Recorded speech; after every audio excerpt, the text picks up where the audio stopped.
and talk about linking resiliency to innovation. And I can't think of a better book to help us do that. Epic Disruptions. Scott Anthony is a professor at Tuck. His research and writing focus on the adaptive challenges of disruptive change. He's written 9 books on innovation. I want to ask you your favorite because I think the answer is always my latest. And this one is just terrific. It is one of my favorites of the year. And so I am delighted to be doing this with Omar Wadwa from Cesare and McKenna. We have both had a good time comparing notes after we read this book, and we're excited to share it with you. So this is a book about innovation. It's a history book. It's a business book. You cover 11 disruptive innovators. How did you, of all of the work you've done, of all of the innovators you've followed, Scott, how did you pick these 11 for this book? Well, first of all, let me turn the microphone on. First of all, let me turn the microphone on. First of all, let me take the working microphone. There we go. So first of all, thank you very much, Larry, for having me here. I'm really looking forward to this conversation. As always in life, there's a little bit of science and a little bit of random walking. So when I first started doing the research for the book, I cracked open the book, The Innovator's Solution, which my mentor, co-author, colleague, friend, the dearly departed Clayton Christensen from Harvard Business School, his second book, The Innovator's Solution, had an addendum that had disruptions over the previous 100 years. I looked at that. I picked out 4 that I thought were really interesting. That's not enough to do a book, so I needed to find some more. Yeah. That went 100 years back. I said, let's go even further back in history. So I got to gunpowder. That starts in 142 AD, so that's fun. And then started looking for things that would complement, that would add, things that would be fun to explore, things that would teach readers something, things that would teach me something. The last chapter I wrote ended up probably being my favorite one, the one that no one sees coming, Julia Child. I really liked that chapter. So tell us a little bit about, I want to go right to Julia Child because that was such a fun chapter. Frame her as a disruptor. Right. So first of all, when I use the word disruption, I have a very particular meaning attached to it.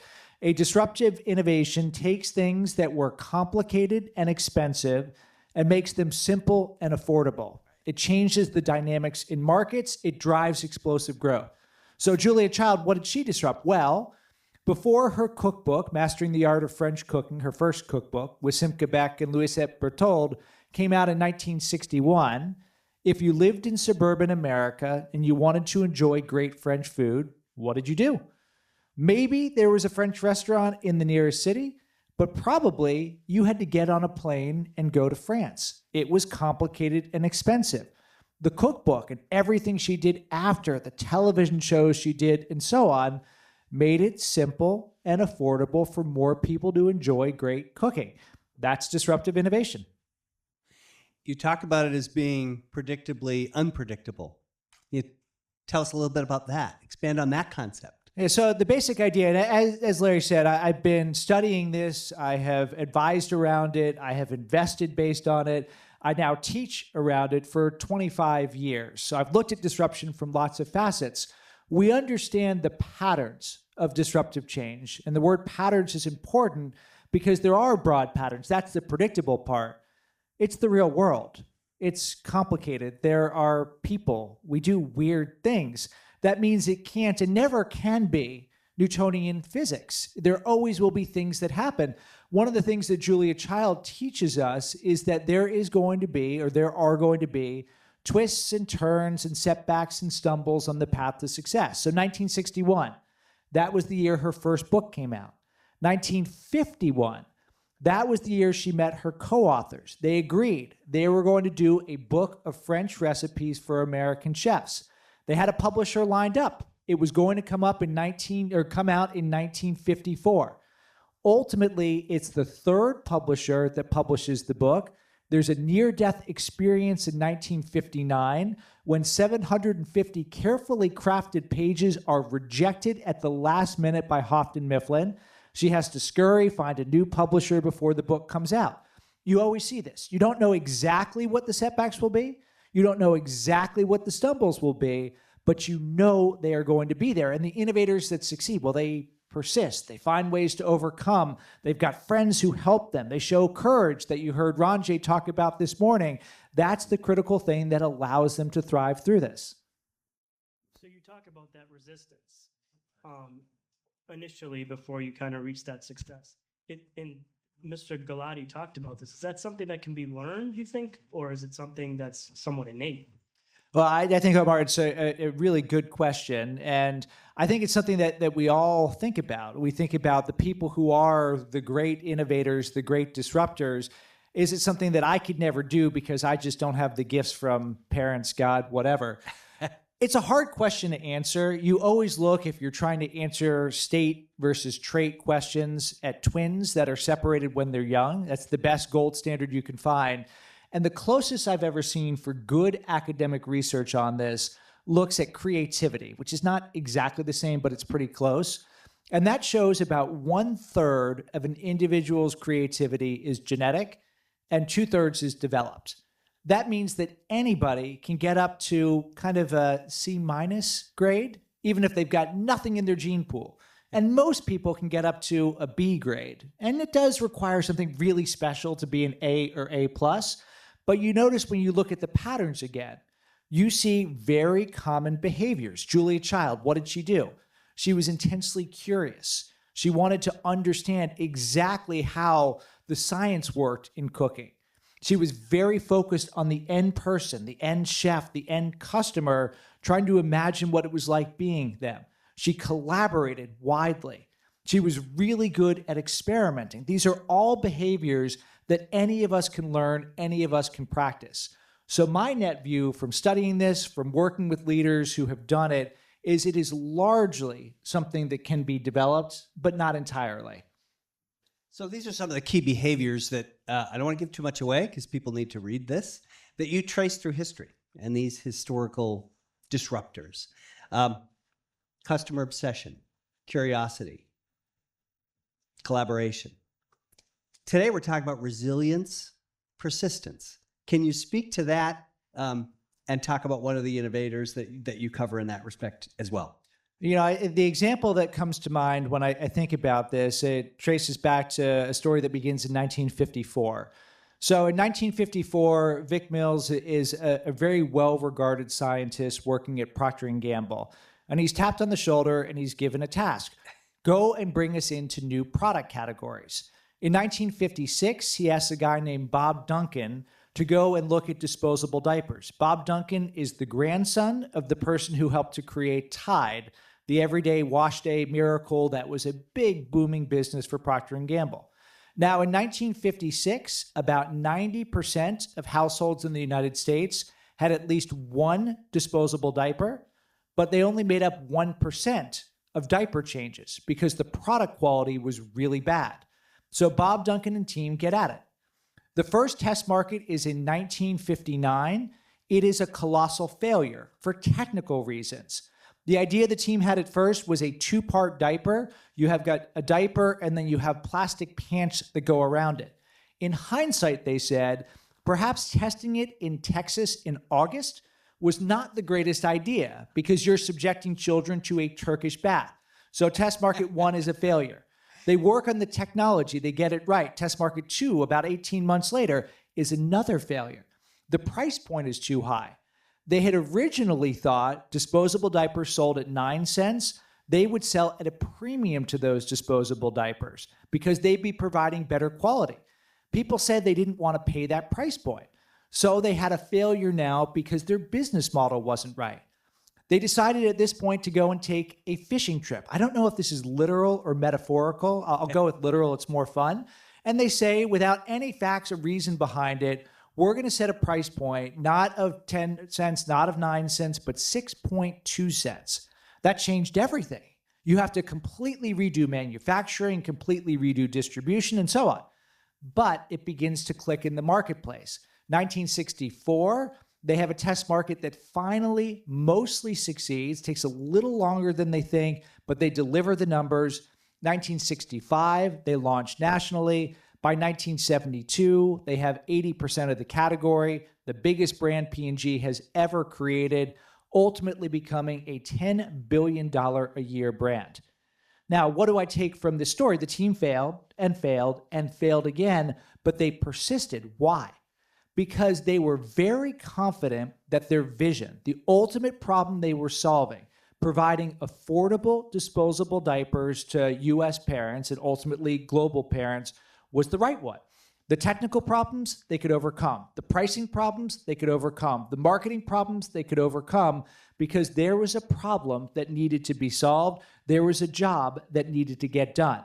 That's a thing that I think really helps great innovators have resilience when they have the conviction, grounded in data and behavior, that they're working on a problem worth solving.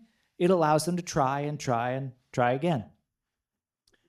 So when I read your book, after I finished it, one of the first things that I was thinking about was like actively looking for disruption.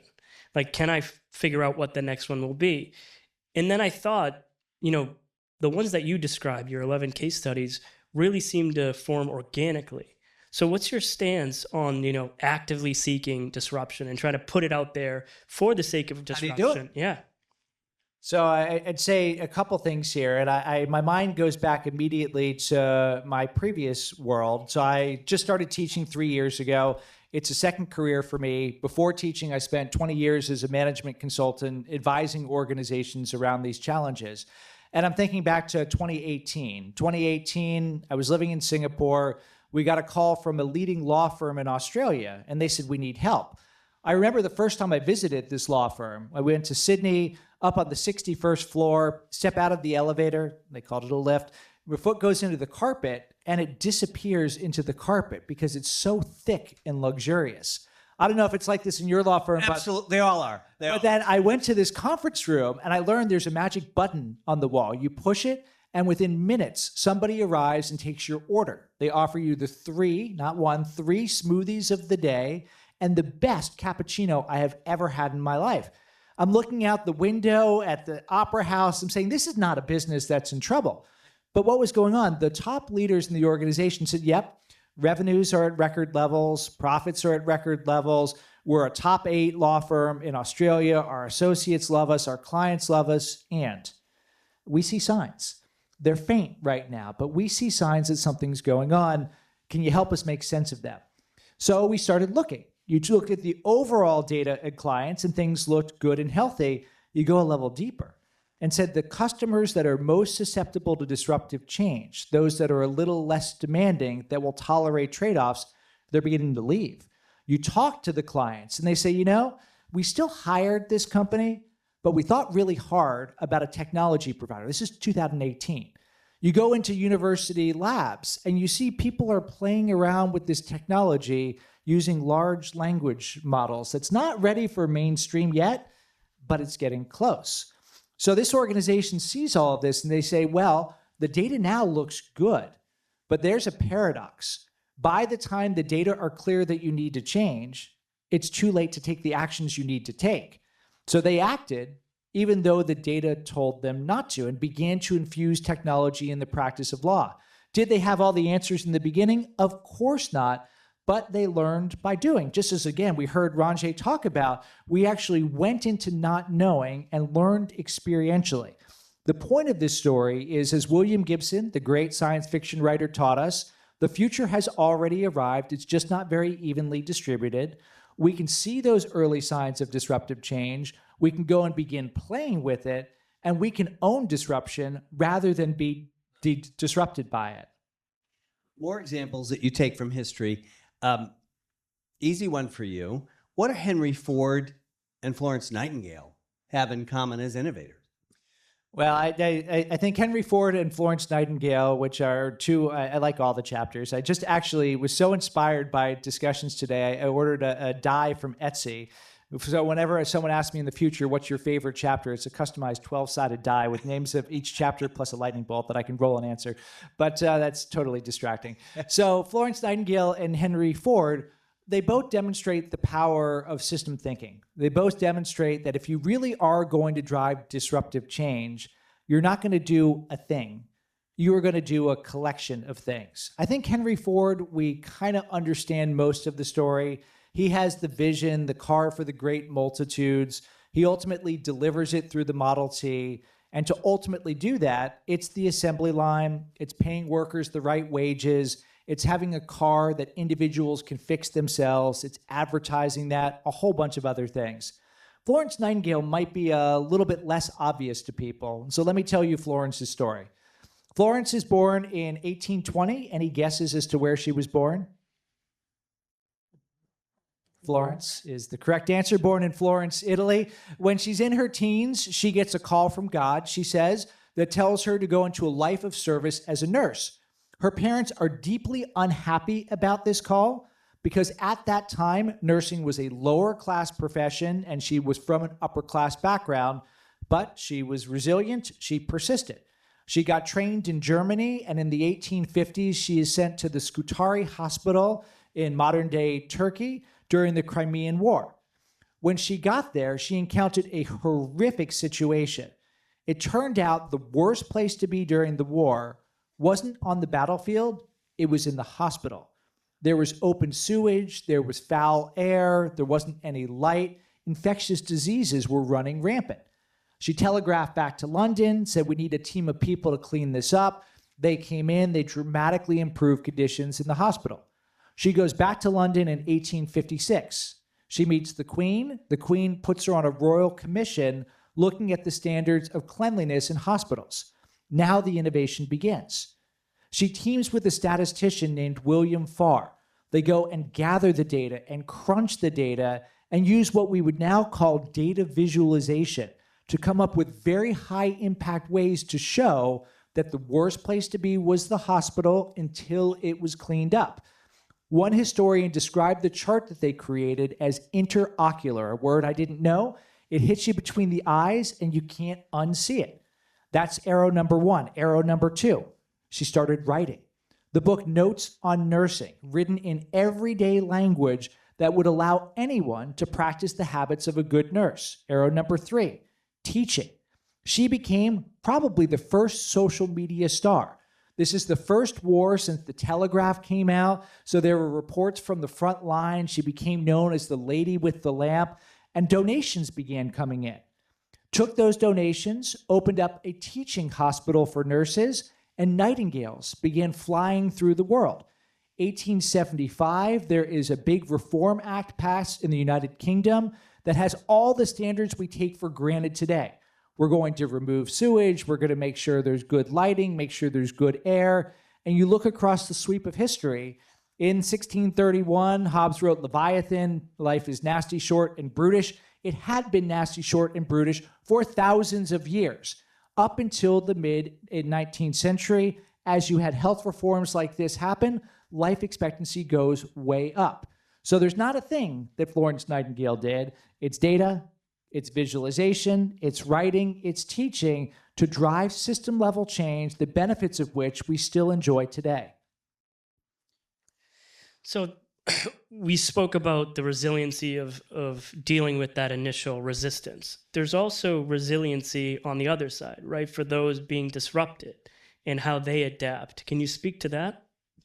It's a great comment, and I will say two things. First, one of the biggest lessons I've learned in the book, look, I'm a believer, I am a proselytizer about the power of disruption. It makes the world a better place, it drives progress, it allows more people to do more things, it's a force for democratization, etc. But the deeper I got into the research, the more I realized that there is another side to the coin. Disruption casts a shadow. The shadow can be there are winners and losers as a market changes. The shadow can be like Henry Ford and the automobile. In the 1920s, there was chaos on the streets of many cities because the cities were built not for cars, but for pedestrians and horses.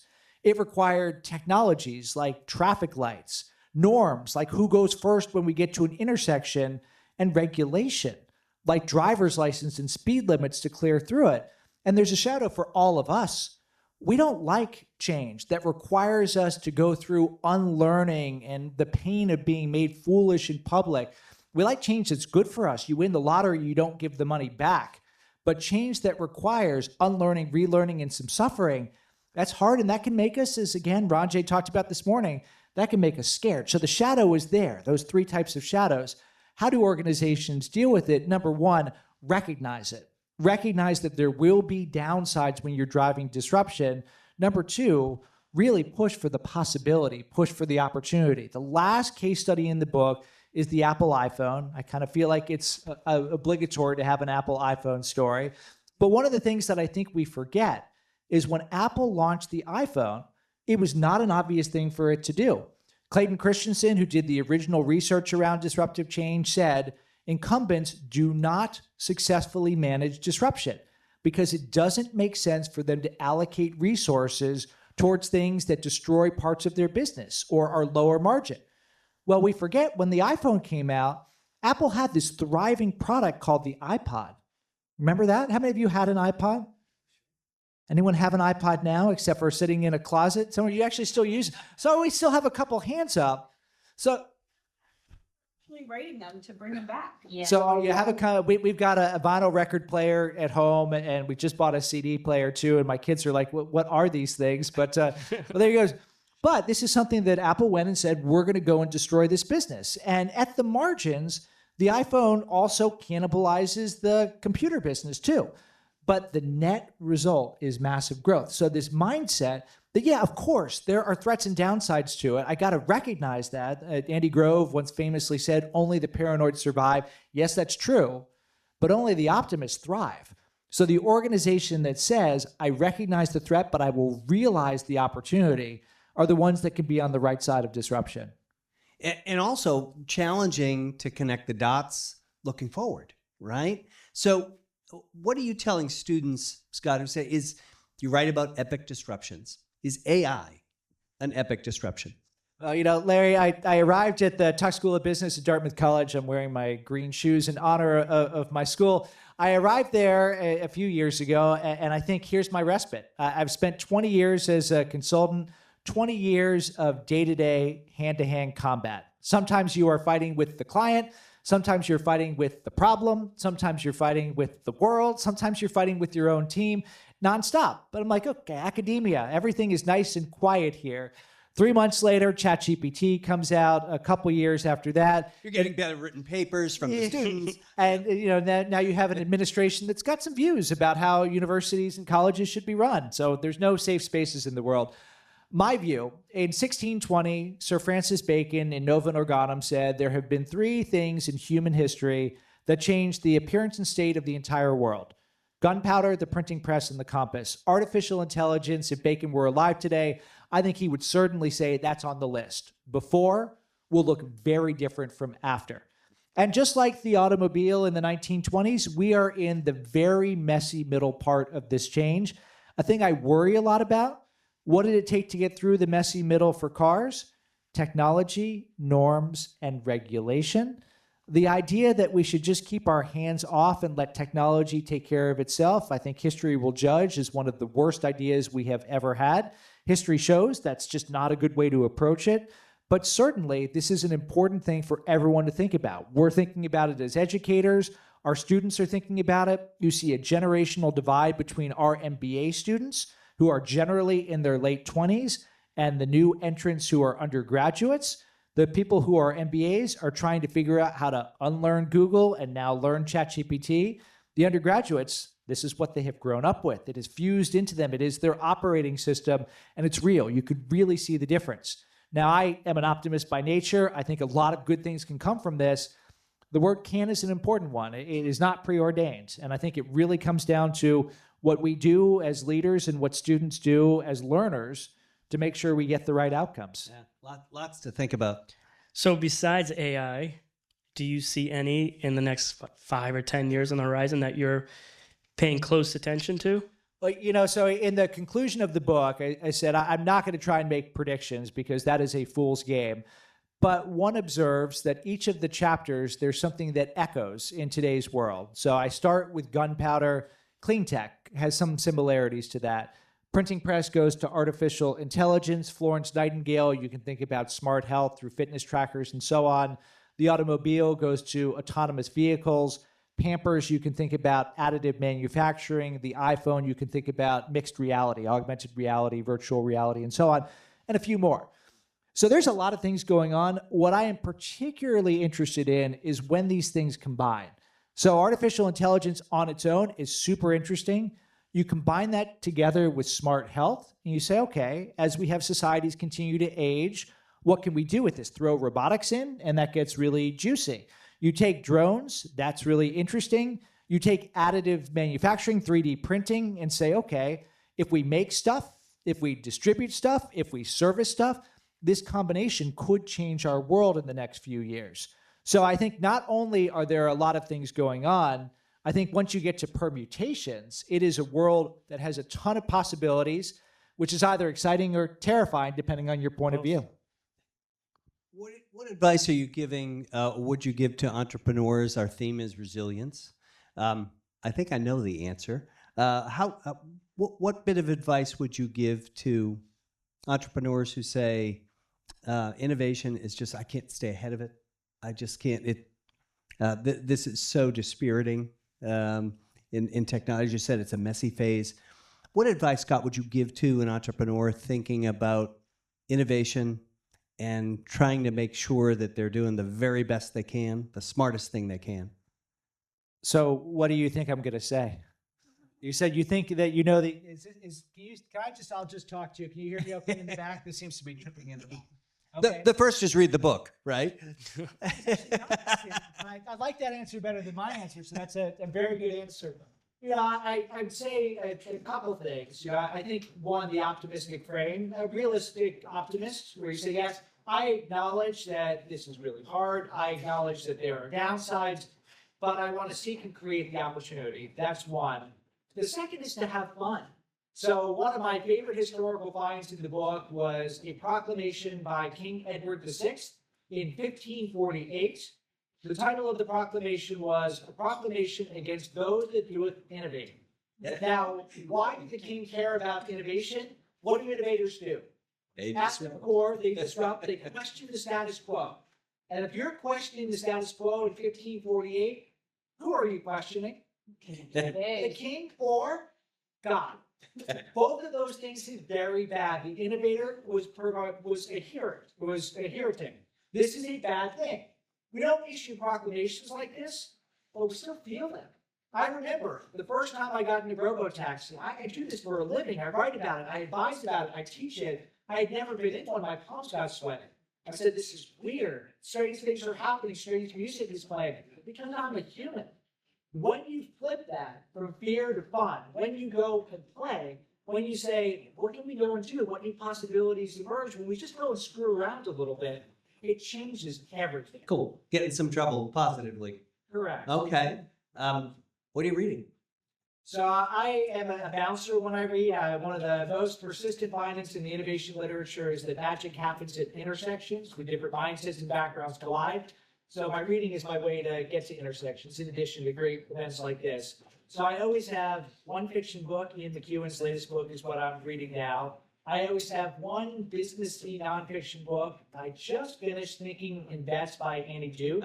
My next book will be one of the great books that I have collected during today's session, so I'm excited about it. Oh, wonderful. Wonderful. And then I always have one thing that I'm listening to, which is kind of a lyrical nonfiction book. I live in the area and commute up to talk that I'm teaching, so I have a lot of long drives. Robert McFarlane's Underland is the one I'm listening to right now. Robert McFarlane's books are phenomenal. If you haven't read them, they're just so good. Nothing to do with business and resilience, but awesome. Has everything to do with that. Keeps you resilient. We have a time for one or two questions. Right here. I've been following your work for many decades. I have great admiration for everything you've contributed to the literature. The one thing that did not come up today was Elon Musk. Now, I'm not a big fan of the man personally, but it's hard to argue with his track record across disrupting multiple domains. Any thoughts or comments as to why he was not included in the book? Because most people would hold him up as a truly unique figure in history. Well, I have many answers to this. I will start with, this is true. Yeah. One decision in the book was every case study needed to feel like it was done. So the Apple iPhone, of course, you still buy Apple iPhones, but the case study is kind of wrapped up. Elon Musk is still a story that is being written. So that's part one. Yeah. Part two, I did have a vignette about Elon Musk in the book, and the publisher said this might be kind of polarizing if you include him in the book. So therefore, that vignette was taken out of the book. The vignette, I feel like I gotta share it because it's a good vignette. It was tied to the King's Proclamation, and so this is back in 2015. I was at an event where Elon Musk was being feted as winning the Edison Awards. He won a Lifetime Achievement Award. And there were another CEO who won that award, the CEO of Lenovo. And I remember the CEO of Lenovo got up, gave 10 minutes of prepared remarks. English was his second or third language, but very eloquent, great remarks. Then Elon Musk's turn comes. They play a 60 minutes video about how great Elon Musk is. And then he kind of shuffles up on stage. And he says, I guess I'm supposed to talk about innovation. Makes a joke about Tesla getting an award from Edison. And then says, innovation, it's great. And he goes and sits down. One view is he was told to give brief remarks, and he gave brief remarks. Great. Another view that we can give. But look, like him or hate him, he is somebody who questions the status quo, who says, we are really going to push frontiers, but I will just not accept today's norms. And I think there is something that is teachable in that. Some of the specific behaviors, I think, are teachable in a different way. But the last thing I would say on this, and I think it's important right now, again, this idea of possibility. You know, we are in a moment right now. Kurt Lewin is one of the first thought leaders in the field of organizational change. He put forward a simple model about 60 years ago. At any given moment, an organization is frozen. Something precipitates it unfreezing. It might be a shock. It might be a charismatic leader. That's the moment when you can change. You got to take advantage of it because the refreezing happens. For better or worse, right now, we are in the great unfreezing where anything is possible. A little scary, lots of opportunity as well. We have time for one more question. Yes, right here. Hi, it's me again. I just came up with this question. I've been mulling over it while listening to you speak, and I just couldn't quite find the words for it yet. But I think I've got it. You're talking about kind of like the evolution of technology, the growth and change of norms and regulations as we kind of grow as humans or evolve, I think I want to say. With that in mind, I'm wondering if you've maybe considered this line of questioning in writing your books. Do we face a sense of loss of humanity in the face of innovation, or would you consider it more simply as the evolution of man in the face of new tech norms and regulations? Historical question. I'm just giving it a second to pause because I think it's a very lyrical question. And, you know, very interesting question. My point of view is I'm a believer. Progress, innovation drives it. I also understand that when change happens, there are good things and bad things that come along with it. And, you know, the thing that, this is a weird example, but hold me for just a second. The thing that was going through my head is I used to work at this consulting company called Insight. I ran the company for a number of years. In 2017, we sold the company, me and the leadership team. We were a private company. We became a public company, a part of a public company. And it was a really good outcome for the people who sold it. We cashed in our stake in the company. And I believe it was the right thing strategically for the organization to do. I made a mistake, though, at that moment. And the mistake was this. I announced to the organization, and I said, a great thing has happened. A great thing has happened. We're going to go forward. This is an exciting moment. The mistake was not saying in that moment, and a horrible thing has happened. An old organization that you all loved, that you all spent time in, that many of you grew up in, has died. That organization no longer exists. And while we want to recognize and celebrate the future, we also need to memorialize the past. And in not doing that, what became created was a split in the organization. People pining for the old days, even people who would join years later. We're talking about I'm like, you weren't there. You weren't there. But the stories begin to spread. So this idea saying, let us recognize and relish the progress, but also mourn the loss. And if it means we go back and break out the old iPod, or we go and spin the vinyl record, or we slow things down, and we say, let's just be humans for a while, I think that's a really good thing. I hope that answers the question. Yeah. Terrific. We'll have to leave it there. The book is Epic Disruptions. Scott Anthony, thank you so much for joining us.